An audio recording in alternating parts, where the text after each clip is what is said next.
Olá, pessoal! Está começando mais um Conhecendo a Profissão. Eu sou Otávio Caldas, presidente da Associação de Psicologia do Estado de Mato Grosso, e hoje nós trouxemos um tema que é muito especial para que vocês tenham conhecimento, que é a docência do ensino superior. Antes de nós começarmos com a nossa convidada, não se esqueçam de se inscrever no nosso canal e ativar o sininho para as notificações. E voltando, o nosso tema é docência do ensino superior. E para falar sobre isso, nós convidamos a psicóloga Fernanda Pinho, ela que é graduada pela UNIC, Universidade de Cuiabá, especialista em terapia cognitivo pela ITC São Paulo, Instituto de Terapia Cognitivo de São Paulo, pós-graduada em docência do ensino superior pela FAUC, Faculdade de Cuiabá, e mestre em sociologia pela UFMT, que é a Universidade Federal do Estado de Mato Grosso. E atualmente ela estuda a família. Ela faz pesquisas sobre a família. Fernanda, seja muito bem-vinda ao nosso quadro Conhecendo a Profissão. Obrigada, Otávio. É um prazer estar aqui com você, com o pessoal, para poder compartilhar um pouquinho dessa profissão, um pouquinho do meu trabalho. E estou aqui para tirar as dúvidas de vocês e poder contribuir com o que eu puder. Tudo bem, vamos lá. Fernanda, e o pessoal, nós vamos falar aí tanto para os acadêmicos, tanto para a sociedade em geral, professores, enfim, toda a comunidade que envolve ali a questão acadêmica e também as pessoas que são leigas nesse assunto. Para começar, o que é a docência do ensino superior? A docência do ensino superior, né? Docência é um sinônimo do ser professor, né? Mas o docente do ensino superior, ele é o professor que trabalha em cursos de graduação, pós-graduação, né, incluindo aí mestrado, doutorado e tudo mais. Então, tudo que tange ao nível superior, a terceiro grau, nós somos docentes do nível superior. Quantas horas de curso, mais ou menos, que um docente precisa ter para ser dessa área, para seguir essa carreira profissional? Você sabe que essa pergunta é muito interessante. Muitos ex-alunos, até colegas, assim, vêm me perguntar, Fernando, o que eu preciso fazer para ser professor de uma faculdade, para trabalhar em uma faculdade? Tem alguma formação mínima? Eu só posso entrar se eu tiver mestrado? O que eu preciso fazer? Então, é muito relativo, porque assim, você com especialização, com alguma pós-graduação, você já pode ser professor de faculdade. Você já pode trabalhar com nível superior, cursos técnicos, cursos de formação. Não tem nenhum impeditivo, não existe uma obrigatoriedade que você tenha que ser mestre. Só que na faculdade, pouca gente sabe, mas funciona por cotas, por exemplo. O MEC, ele exige, por exemplo, que você tenha um nível de títulos. Então, uma porcentagem dos professores podem ser especialistas, uma porcentagem dos professores podem ser mestres e uma porcentagem devem ser doutor. Então, depende muito da instituição. Tem instituição que tudo bem, já tem a cota de mestre, contrata especialista, tem instituição que já tem a cota de especialista, precisa contratar mestres e doutores. Então, é muito relativo. A partir de uma especialização, você já pode trabalhar, você já pode dar aula. E não precisa ser, eu tenho que fazer uma pós em docência do ensino superior. Não, você não precisa fazer uma pós em docência do ensino superior. Tem que ser da sua área afim. Eu, psicóloga, lecionar no curso de psicologia, né? Ou, por exemplo, eu sou mestre. Então, no mestrado, nós aprendemos muito sobre metodologia. Então, eu posso trabalhar sobre essas disciplinas de pesquisa em todos os cursos que falarem sobre pesquisa, porque eu entendo sobre pesquisa. E por aí vai. Fernanda, entendemos que toda profissão ela tem um caminho a ser seguido e não é diferente com a docência, né? O caminho para ser seguido para a docência você acabou de citar, né? Alguns apontamentos que fazem todos os percalços para você chegar até a docência, né? Mas para ficar assim bem claro, qual que é o caminho específico? Eu me formei, eu já vou ser docente ou para mim para mim ter um nível maior de conhecimento, eu vou para pós-graduação, quantas graduações eu preciso ter, mais ou menos, para ser um docente ali, para o pessoal ficar bem claro neste assunto. Pelo menos um curso de especialização é importante que você tenha, né? Até para poder trabalhar melhor o conteúdo, você precisa basicamente ser bom de comunicação, né? Ter facilidade para levar o conteúdo, facilidade para se relacionar, ter pelo menos um curso de graduação que você já pode concorrer à vaga. E aí as vagas, elas se dão por processo seletivo. Eu vou falar da minha experiência, por exemplo. Quando eu, lá em 2010, entrei nesse meio acadêmico que eu comecei a dar aula, eu fiz um processo seletivo. Abriram um edital de vaga, né? Precisavam de vagas na faculdade. Fui lá, me inscrevi, e aí você faz o que eles chamam de aula teste. E essa aula teste, eles sorteiam um ponto para você, um tema. Olha, seu tema é esse, então amanhã você vai vir aqui, você vai dar uma aula de 30 minutos sobre esse tema. E aí você vai concorrer com outros professores. Aí, geralmente, quem avalia é a equipe de professores da própria instituição. Aí eles é que formam a banca, você vai lá, dá aula de 30 minutos, tem a arguição, eles fazem as perguntas, e aí depois tem a avaliação. Se você tiver saído bem nessa aula, você é contratado, né? E como assim, tiveram outros concorrentes, no caso, eles vão avaliar o currículo, área de especialidade. Quanto mais especialista você for para a disciplina que eles desejam, maior é a sua chance de dar aula. Então, quando eu entrei, na época era para dar uma disciplina na área comportamental. A minha especialização é em terapia cognitivo-comportamental. Então, eu estava já na linha de especialidade para a disciplina que eles queriam.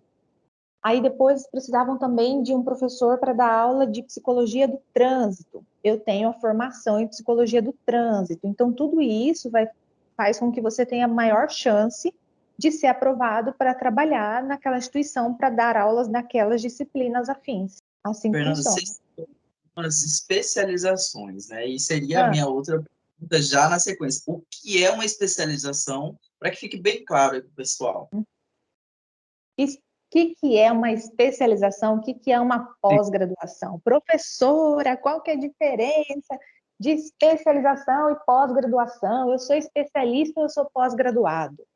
Né? Aquele ponto de interrogação bem grande. Pós-graduação é qualquer curso que você faça depois da faculdade.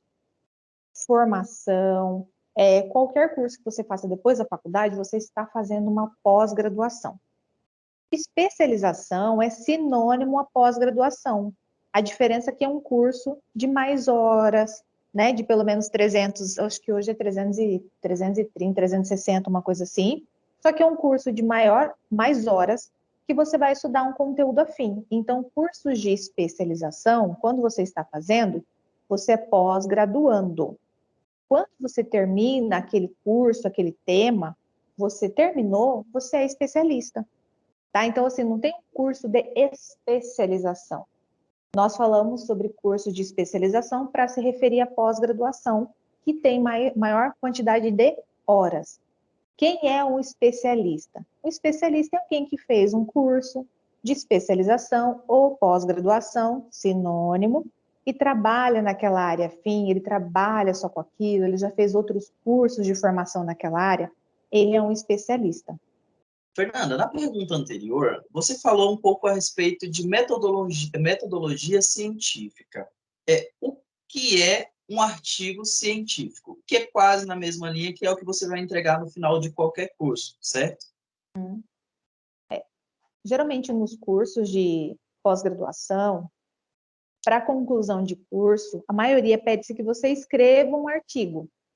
O artigo nada mais é do que um trabalho científico que é pautado em dados, pautado em pesquisa, com referencial bibliográfico, tem um mínimo de quantidade de folhas, é um artigo científico. Então, é um trabalho que você vai discorrer, você vai escrever sobre determinado assunto que já existe, que já tem outras pessoas falando sobre isso. É um compilado de algum tema, só que um pouquinho mais extenso. Isso, interessante. E nessa mesma linha, fala-se muito sobre as revistas científicas, né? O que é essas revistas científicas? Porque quando eu estava na faculdade, por exemplo, você falava muito sobre isso, mas quando a gente é acadêmico, a gente foca muito na graduação, né? E esquece essas outras nuances que vêm depois da graduação. E uma delas é as revistas científicas. O que são as revistas científicas e qual a diferença de uma revista científica e um artigo científico? As revistas, imagina o seguinte, você quer aprender sobre emagrecimento. Aí você vai lá e entra no blog da Maria, que escreve um pouquinho sobre emagrecimento, sobre beleza, sobre estética, dá dicas, posta fotos lá no blog da Maria, não é? Só que no que tange ao meio acadêmico, existem as revistas científicas. Então, toda produção acadêmica relevante, se você quer encontrar um assunto sério, um assunto que realmente foi avaliado, que foi verificado o conteúdo, ele vai estar lá numa revista científica. Então, a revista científica é o lugar, vamos pensar assim, que tem uma prateleira onde todas as coisas são guardadas. Então, as revistas científicas, ela guarda todo esse material acadêmico que é aprovado para estar lá. Então, quando eu quero saber um pouco mais sobre algum assunto específico que tem um caráter científico, eu vou lá na revista científica. Então, lá naquela revista eu vou encontrar o assunto. Aí tem várias revistas, tem na área de psicologia, tem na área de matemática, e tem as notas também, os conceitos, tem as que são mais conceituadas, as que são menos conceituadas, mas todas que, a maioria que a gente utiliza na faculdade, são muito bem conceituadas. Então, o seu artigo, se você quiser publicar, o que significa publicar um artigo? Enviar para aquela revista, para ela aprovar, e o seu artigo ficar lá na revista para outras pessoas poderem ver. Eu já ia te perguntar isso. O porquê que um acadêmico ou um graduado precisa ter um artigo científico em uma dessas revistas que você citou? Ter um artigo publicado no meio acadêmico confere respeito, né? Confere respeito, confere autoridade. No meio acadêmico, algumas pessoas que são, né, pesquisadoras propriamente ditas, isso faz muito bem para elas, para a instituição. Quando a faculdade, por exemplo, tem professores que publicam em revistas, são faculdades que elas são mais bem vistas também pelo MEC, mais bem avaliadas. Tá? Então, tem todos esses critérios de avaliação e de importância em relação a por que publicar. E sem contar que as publicações, elas ajudam na descoberta do comportamento humano, seu trabalho serve de suporte para outras pessoas que já estão pesquisando sobre isso. É uma continuidade para que a ciência seja construída, para que os comportamentos humanos no que tange a psicologia, as emoções, sejam cada vez mais desmistificadas e entendidas, são importantes as pesquisas a partir dos trabalhos acadêmicos que são publicados. Fernanda, também é importante salientar que a questão da publicação vale pontos para quando você vai entrar em um mestrado, por exemplo, né? Talvez um concurso que você vá fazer, isso pode também te ajudar nesse processo. Fernanda, isso é É, realidade nesse sim. setor, hein? Vale ponto, exatamente. Eu quero fazer mestrado no FMT, eu quero ser bolsista. Se você tiver um trabalho publicado, vale ponto. Eu já passei num concurso para docência do ensino superior, para ser professora. Se você tiver trabalhos publicados, vale ponto também. Tem essa parte também da pontuação que conta. E nessa questão de produção de conhecimento, tem as subcategorias de como você produzir os trabalhos, né? Você falou um pouco do artigo científico, e também nós temos as teses, certo? O que é uma tese, Fernanda? Uma tese. Quando a gente fala de tese, tese é um trabalho muito mais extenso, é uma dissertação muito mais extensa, do qual o autor, o pesquisador, ele quer descobrir ou entender um pouco mais sobre um ponto de vista, ou sobre uma hipótese, uma ideia central. Então, uma tese, o pesquisador ele vai discorrer sobre aquele assunto, só que baseado em pesquisa, ele vai entrevistar pessoas para entender se ele está no caminho certo. Por exemplo, né, um exemplo bem aleatório. Ah, eu quero entender por que que as mulheres estão se casando com mais de 35 anos. Ah, eu acho que elas estão se casando por com mais de 35 anos porque estão priorizando primeiro o trabalho e depois a família. Ah, mas será que isso é verdade? Então tá, eu vou pesquisar para eu entender se isso é verdade. Então eu vou pesquisar, vou falar com as pessoas, eu vou fazer um levantamento de referencial teórico e esse trabalho ele fica enorme, ele fica extenso. É uma tese. Entendi. Fernanda, e nós sabemos também, na minha leitura inicial do seu currículo, mostra que você é mestre em sociologia. E a minha pergunta é, o que que é, porque a gente tem uma continuação desse conhecimento, da graduação, da pós, enfim, o que que é ser mestre em uma determinada área? O mestrado, ela é uma pós-graduação, só que ela está já do lado, nós temos as pós-graduações lato sensu e as pós-graduações stricto sensu. Então, pós-graduação lato sensu, cursos de formação, especialização e assim por diante. Stricto sensu, mestrado e doutorado, que são cursos de maior graduação, com mais horas de trabalho, que já exigem que você faça uma tese, não só um artigo. Num curso de especialização, você faz um artigo, mas num curso de mestrado e doutorado, você já tem uma tese, né? Você tem um trabalho mais extenso, dura muito mais horas. Então, são graduações que um cunho maior de especialização. É uma especialização como outra qualquer, não, né? Mas é uma especialização que dura muito mais tempo, que dá muito mais trabalho, que são muito mais horas, e que você precisa produzir sua dissertação, seu trabalho de mestrado. E aí, no caso, eu faço em que área? Eu sou psicóloga, eu fiz na sociologia. Quando eu fiz mestrado, por exemplo, na Universidade Federal ainda não tinha, foi o quê? No ano que eu comecei a fazer na sociologia, que abriu o mestrado em psicologia, no Mato Grosso. Não tinha. Até então, se alguém quisesse, teria que pagar fora do estado ou em algumas instituições que vinham aqui. Lá dentro do curso existem psicólogos que fazem pesquisas sobre psicologia. Então, eu fiz dentro da sociologia uma pesquisa sobre psicologia com orientador psicólogo. Nesse caso, por exemplo, eu pesquisei sobre casamentos, famílias, o que que influenciam as professoras a se casar, como é que Sobre elas isso, já escolhem seus parceiros. finalzinho ali, mas tudo bem. Vamos deixar um Uhum. pouquinho essa parte da família, nós vamos jogar um pouquinho para o final para chamar mesmo quem está nos assistindo nesse momento, que é muito importante também estudar, porque todas as áreas têm um estudo científico. Você não, você vai fazer algo, não se coloca já de uma hora para outra, tem todo um estudo, a forma que você vai estudar esse conteúdo para depois mostrar é aprovada por uma banca, que nem Uhum. a Fernanda citar, as teses, ela defendeu uma tese a respeito, nós vamos falar um pouquinho mais sobre isso. E para continuar sobre os nossos caminhos ali do mestrado, como que é o caminho para você chegar até a finalização de defesa da sua tese? Suando a camisa, né, Fer? Imagina. Olha, é muita saúde mental que vai pro pau, viu? Só uma Mas dúvida, é para cortar essa parte? hã? Para cortar essa parte ou pode deixar? Pode deixar, pode deixar, porque é verdade. É a mais pura realidade. Às vezes as pessoas ficam lá, nossa, né? Mas eu quero fazer um mestrado, eu quero fazer doutorado, olhando para a parte bonita e do título.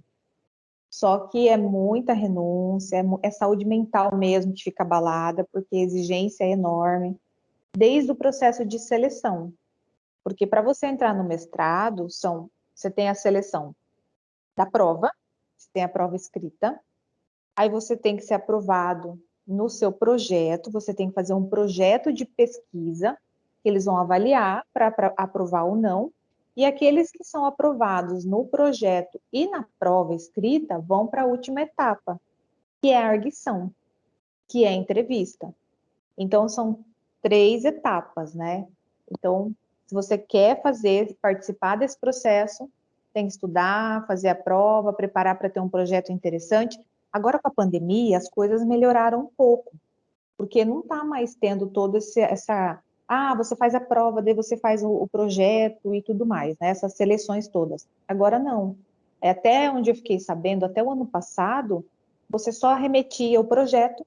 Se eles gostassem do seu projeto, você já pode fazer o mestrado. Então tá mais fácil para entrar. A pandemia ela veio para facilitar alguns processos também.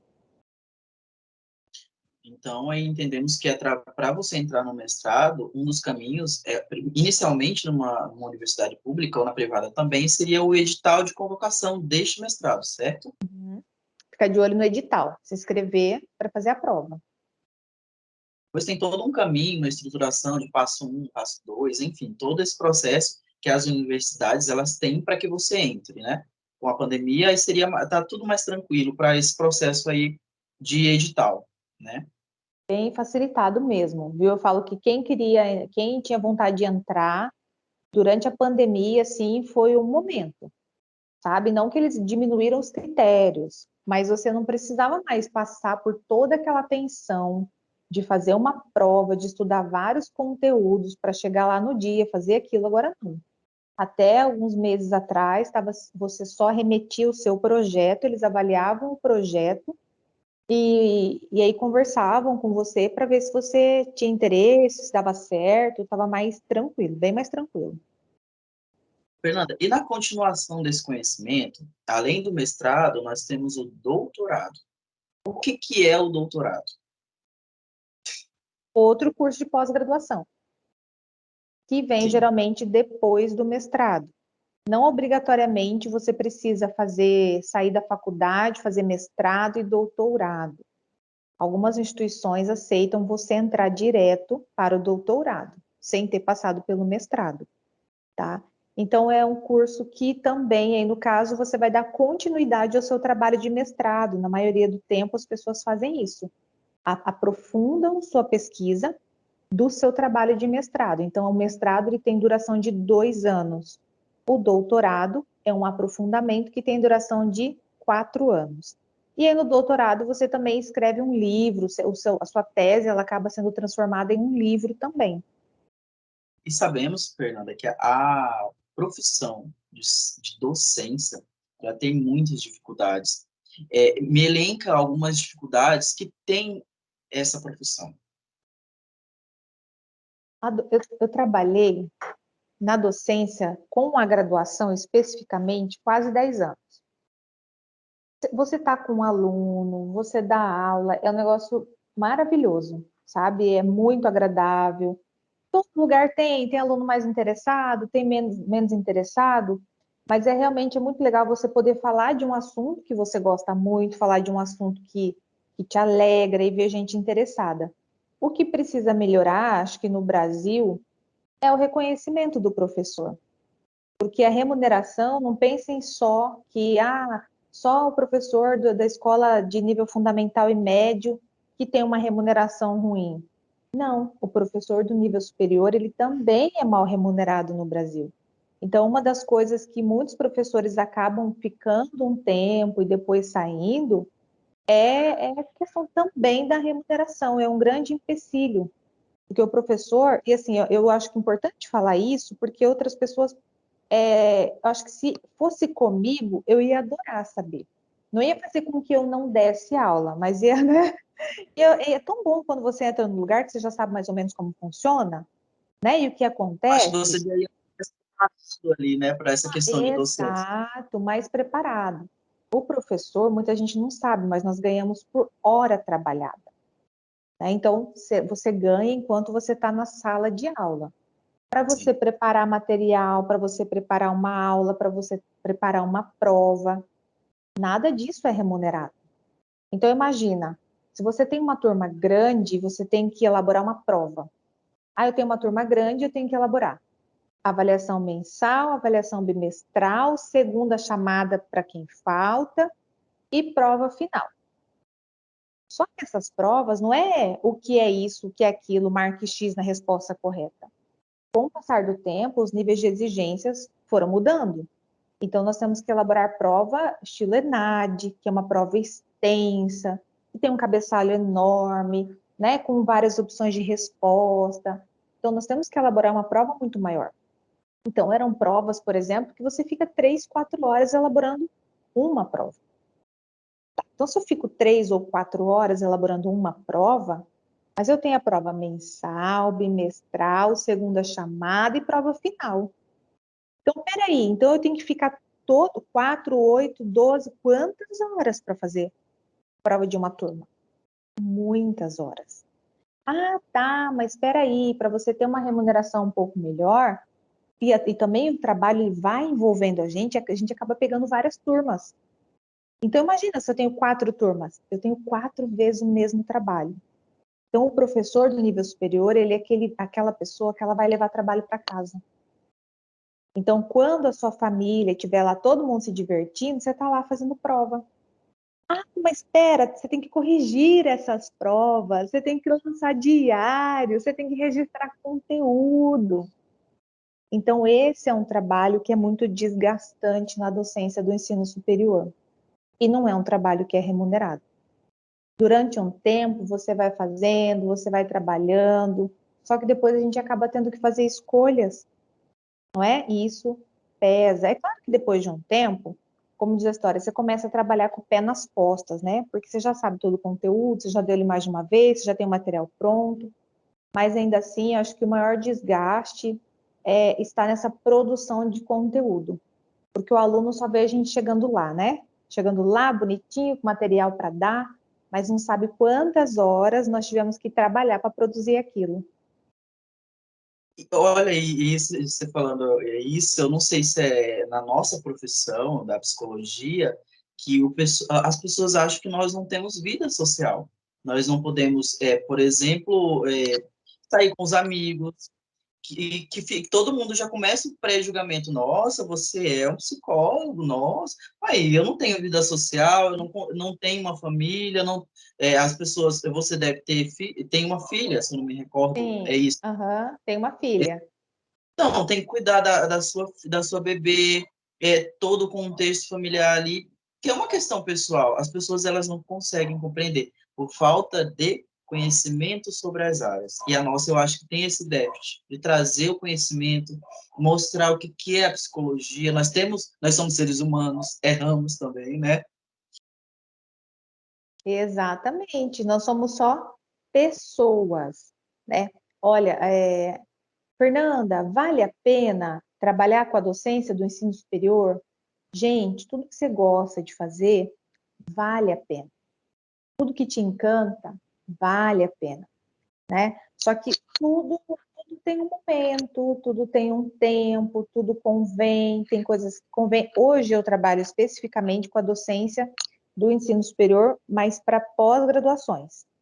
Então, eu trabalho com pós-graduações, porque eu continuo fazendo o que eu adoro, e esse trabalho para casa é reduzido para mim, né? Então, para mim fica ótimo, assim. Eu gosto bastante, uma forma de não sair totalmente da docência e faço alguma coisa que para mim é mais tranquilo, me facilita. Mas olha, você tá no. Até hoje eu fico assim, gente, tão gostoso você estar na hora do intervalo conversando com o aluno, você participar das reuniões, você participar das festinhas, sabe? Eles lembrarem de você. Isso aí não tem preço. É maravilhoso. Acho que é uma das coisas que encanta o professor, que faz com que ele esteja lá todo o tempo e insista para o aluno ir mesmo, sabe? E participar. Fernanda, no meu processo de graduação, por exemplo, eu senti não sei, talvez uma dificuldade, ou uma falta dos docentes ali prepararem a gente para quando nós sairmos da graduação, nós estarmos mais presentes na nossa profissão, nós realmente pegar a profissão e colocar no coração, num contexto mais humano, e vestir a camisa mesmo da profissão. Hoje eu percebo, enquanto presidente da associação, que eu tenho muita dificuldade em união desses profissionais. E como que você consegue trabalhar essa questão dentro da graduação? Ou você já trabalhou? Eu sei que a gente teve a Fernanda, pessoal, para quem está nos assistindo neste momento, ela foi minha professora. Tenho muito orgulho de dizer isso, assim como outras também que já passaram por aqui. E, Fernanda, como que é esse processo? Trabalha-se hoje isso dentro da graduação? Porque eu já sei um pouco, eu já tenho um tempo que eu saí de lá. Então, Otávio, você sabe que é uma coisa que falta muito. Algumas faculdades estão se atentando para colocar uma disciplina, por exemplo, que prepare o aluno para o mercado de trabalho. Você sabe que hoje nós vivemos uma era digital. É Sim. marketing digital, é conferência, são sessões online, reuniões online, é fazer post, é mexer em Canva, é não sei o quê. Como é que fica essa organização financeira caso você vá para um consultório, essa gestão de um consultório? Então, são coisas que hoje e sempre foram muito importantes, mas as faculdades não têm na grade curricular nenhuma matéria que trabalhe exatamente com isso. Alguns cursos devem estar, acho que eu tive notícia de um ou dois que colocaram no final algumas horas para trabalhar sobre isso com o aluno.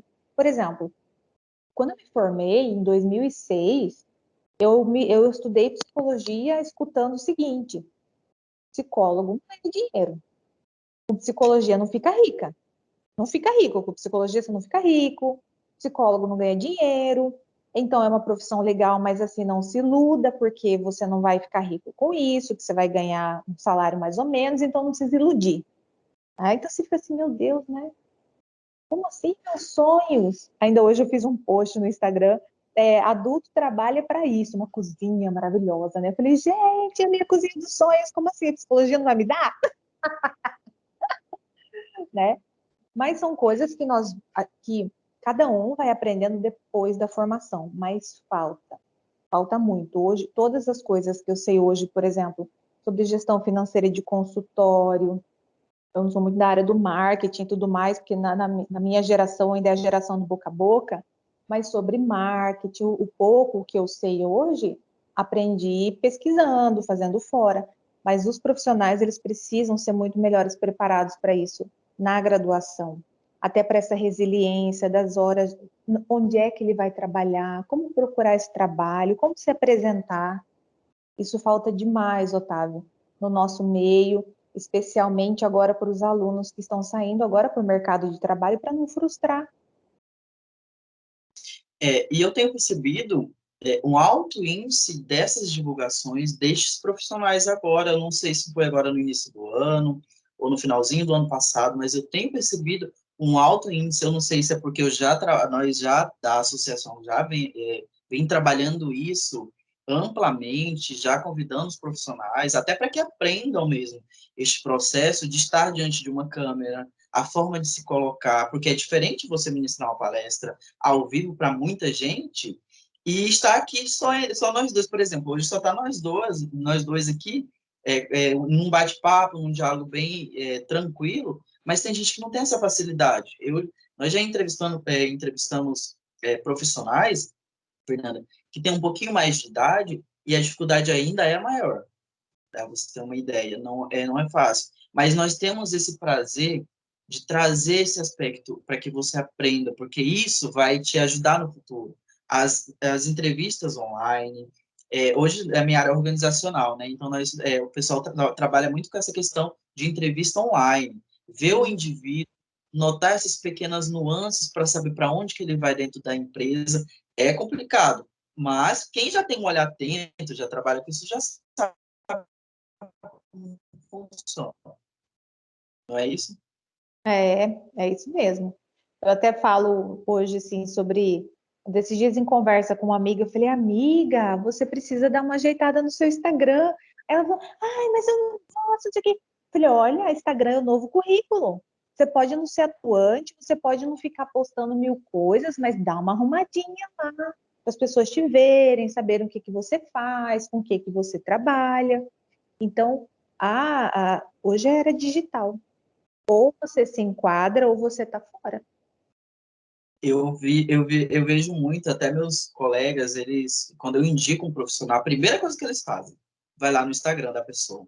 o que ela está fazendo, qual a área de atuação dela, se enquadra com o que mais ou menos ele anda ali buscando no processo terapêutico, se não, se você é uma pessoa neutra, ele já fica com uma curiosidade, por que que ela não é neutra, não tem nada, está acontecendo alguma coisa, será que ela não tem vida, ela não vive, entendeu? Então, tipo assim, as pessoas hoje, devido à pandemia, e a restrição de liberdade que nós tivemos aí por muito tempo, devido à Covid, trouxe esse aspecto de você tem que o ser humano ele precisa desse aspecto de externalizar, e a rede social naquele momento e até agora, daqui para frente, que eu acho que é o futuro, é o que trouxe um alento para essas pessoas mesmo leigas. Vou me jogar na internet, vou conversar com um, com o outro, eu não posso estar lá junto, mas quando acabar tudo isso eu vou lá na casa daquela pessoa, mas até que acabe é online.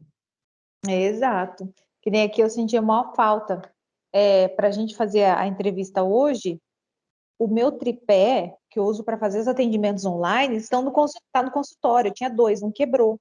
Aí na hora que eu vim para cá, eu falei, nossa, como que eu vou arrumar essa câmera? Ah, eu vou abrir o computador. Nossa, abrir computador? Hoje todo esse celular tá na palma da mão, né? Então, assim, são todas coisas que a gente vai se adaptando.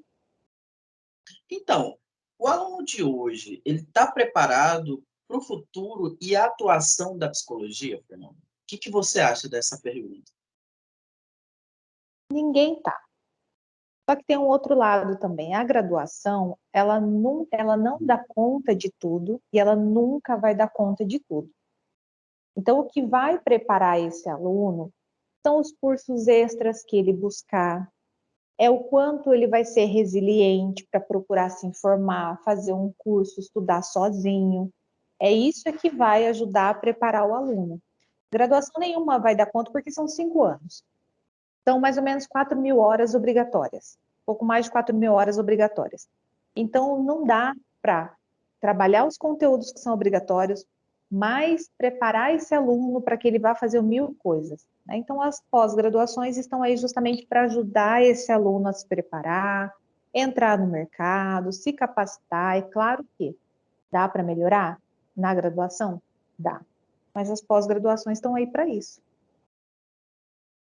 Então, pessoal, para você que está nos assistindo, após a graduação, que você escolheu o curso de psicologia, mas após, vai buscar mais conhecimento. A graduação, ela é superficial. Para aprofundar, é você que precisa ir atrás de tudo isso. Não é verdade, Fernanda? E trabalhar, gente. Praticar, Basta. praticar, praticar, praticar. Nada substitui a prática. Né? Se você quer ser proficiente em alguma coisa, vá praticar. Aí você vai ficar bom nisso. Fernanda, no começo ali, nós começamos a falar sobre a família. Você fez o curso de mestrado. O seu mestrado foi nessa área familiar? Núcleo de família, né? O grupo, né? O grupo que eu pertencia pesquisava família. O meu trabalho especificamente foi na área da família, mas especificamente sobre escolha de parceiro. Como as pessoas escolhem seus parceiros para se casar, o que elas buscam num parceiro para se casar, é beleza, é dinheiro, o que é? É isso que eu pesquisei. Qual foi o resultado de tudo isso? De modo geral, nós temos um valor de mercado. Você tem um valor de mercado, eu tenho um valor de mercado. Financeiro? Não, não é um valor financeiro, mas é quanto vale no seguinte de como é que a gente pode monetizar? Olha aí. Como é que a gente pode falar isso hoje?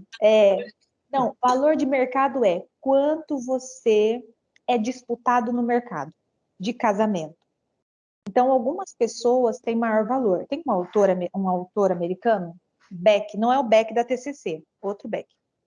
E ele fala sobre o valor de mercado. Então, assim, pessoas que têm escolaridade, né, que têm uma alta escolaridade, que têm baixa idade entre 20 e 30, que tem uma renda confortável, que sabe se comunicar, que tem boa aparência, tem um alto valor de mercado. Mulheres, quando passam dos 40 anos, 35 anos, elas têm um valor de mercado diminuído. Não é que o valor de mercado vai fazer com que elas não tenham valor para as pessoas, mas o poder de escolha é menor. Então, o valor de mercado vem dizer que quanto maior o seu valor de mercado, mais você pode escolher parceiros para se casar. Melhor candidato você é. Quanto menor o seu valor de mercado, menor o seu poder de escolha. É mais fácil você ser escolhido do que você escolher. E as mulheres, a idade aumentam bastante o valor de mercado delas ou diminui o valor de mercado. Ou seja, elas têm menos poder de escolha, elas ficam mais limitadas. Então, casem cedo. Fernanda, olha, sinceramente, quando nós falamos de família, eu achei que ia ser num outro contexto, mas aí, olha, peguem a dica da Fernanda, pessoal, ela é psicóloga, mestre em sociologia, casem cedo, porque o valor de mercado vai só diminuindo. E a questão de você ser escolhido é muito grande aí depois dos 30, 40 anos, né, Fer? Então, você quer escolher, ter maior valor de mercado para poder escolher mais, tem É a até idade. Exato, isso para os homens e para as mulheres, né? Não é só a idade, tem a questão da escolaridade, profissão e tudo mais.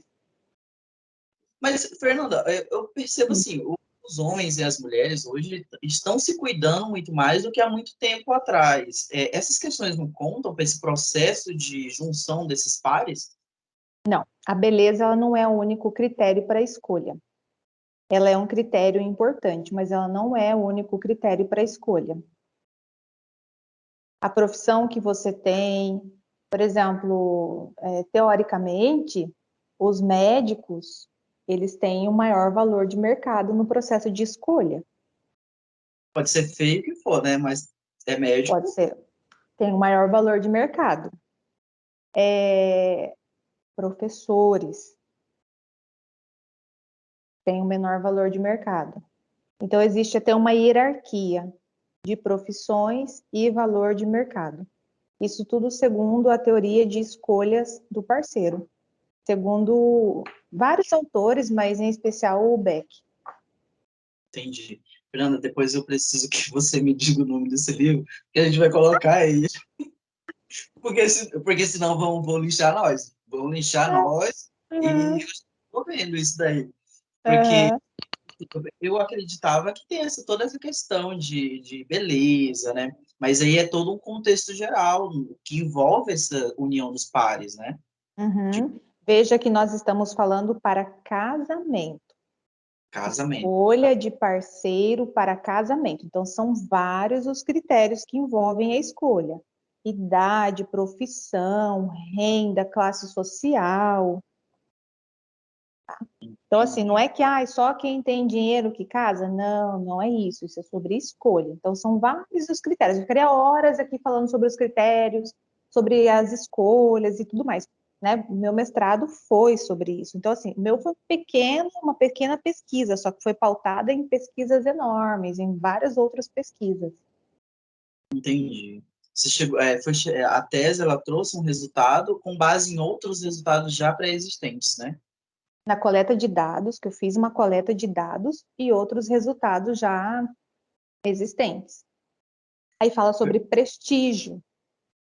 Tem profissões que têm prestígio. Então, se você tem prestígio na sua profissão, você tem o maior valor de mercado. Então, prestígio, idade, olha quantas coisas aparecem. Fernanda, estamos chegando ao final da nossa entrevista. Muito obrigado pela sua participação, certo? Fica à vontade. Não, só quero agradecer, acho que foi um tempo muito agradável, né? Gostei de participar. Muito obrigada pelo convite. E fica com Deus, um abraço para você e para todos esses que forem nos assistir, que estão nos assistindo. Qual a mensagem que você deixa para os acadêmicos e para os docentes e a toda a sociedade em geral, Fernanda? Tem uma frase que eu gosto muito de falar, e eu falo muito para os meus pacientes, para aqueles que estão tentando entrar no mercado de trabalho, que estão dentro, que estão com alguma dificuldade. Na vida, na nossa vida, só não vai dar certo o que nós desistirmos de fazer. Se nós desistirmos, não vai dar certo. Não sairemos vitoriosos. Mas se você insistir, persistir, vai dar certo sim. E não se compare com ninguém. Para de achar que a grama do vizinho é mais verde, porque não é. Você não conhece a trajetória do outro, então não se compara, faz o seu. A vocês que estão nos assistindo nesse momento, esse foi mais um Conhecendo a Profissão. Eu me chamo Otávio Caldas, sou presidente da Associação de Psicologia do Estado de Mato Grosso e convidar você para ir no nosso YouTube, ativar o sininho e se inscrever no nosso canal. Muito obrigado, Fernanda, e muito obrigado a todos vocês que estão nos assistindo neste momento.